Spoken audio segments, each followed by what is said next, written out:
Hey friend, welcome to Chrysalis Chats. My name is Tanya, and like a caterpillar to a butterfly, I help people metamorphosize their diets and lifestyles to be plant-based. I'm excited to be here with you today in the kitchen. We're making these beauties right here, and I hope you can see them in the lens. But this is a delicious shortbread cookie, and it got a little too brown, but it's still really tasty. And this is actually just so good and so simple. So today I'm just gonna go over with you how to make these. And I have some different steps involved in front of us here that you can observe.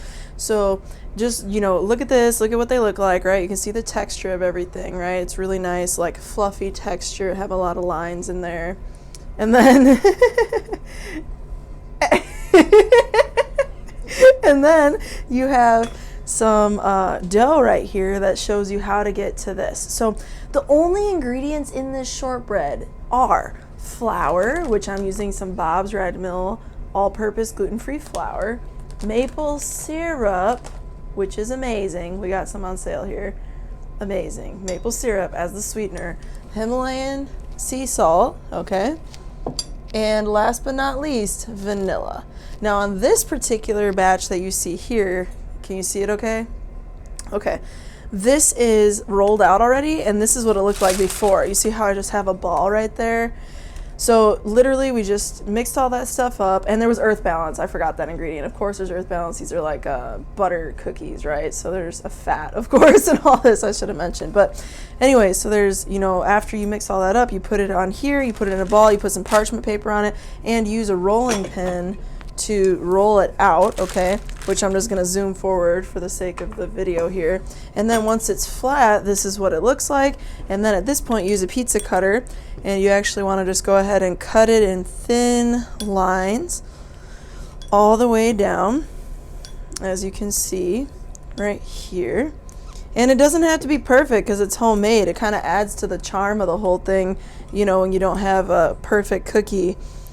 And I'm just rolling it probably into thirds on this one, and I'm just gonna cook it like this. In the recipe it said that you want to separate these out carefully and keep them a ½ inch apart, but the fact that this is gluten-free dough, it means that it's not gonna rise because it doesn't have the gluten in it, and I didn't put any baking powder or anything like that would have otherwise made it rise, right? So that's the takeaway from this. Leave it like this, cook it for 10 minutes on 350, and I'll link to the exact recipe because this is a really good recipe that I highly recommend. And we have, my mom actually created this recipe of adding the jelly on top. So you can add some jam or jelly on top of this, and it's just like a shortbread jam thumbprint around the holidays, but even better because it's vegan. And yes, I do intend on using this to make jam thumbprints around the holidays. So with that said, friends, I'm just gonna wrap it up right here. Make sure you like this video, give your girl some love, subscribe if you haven't already, put a comment down below letting us know if this looks good to you. Do you enjoy shortbread? What do you want to see in the next Chrysalis Chats food related video? With that said, whether you're just starting off as a tiny caterpillar like where are the leaves at, or a full-fledged butterfly sipping the nectar of a plant-based diet, you, my friend, are awesome. Have a blessed day.